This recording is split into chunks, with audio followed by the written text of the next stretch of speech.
నమస్కారం ఘంటారావానికి స్వాగతం. ముందుగా ప్రధానాంశాలు. కృష్ణా జిల్లాలో పోలవరం కుడి కాల్వకు భారీ గండి, రామిలేరులోకి ప్రవహిస్తున్న గోదావరి జలాలు.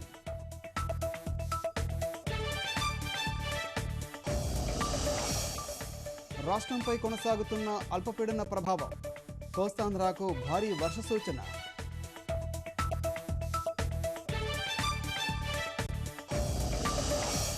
శ్రీశైలం జలాశయానికి తరలి వస్తున్న తుంగభద్ర, 822 అడుగులకు చేరిన నీటి మట్టం.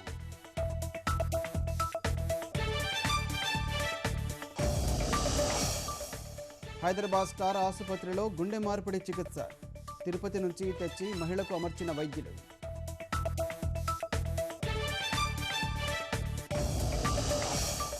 ఆఫ్ఘన్ రాజధాని కాబూల్లో మరోమారు ఉగ్ర పంజా, విదేశీయుల లక్ష్యంగా హోటల్పై బాంబుల వర్షం.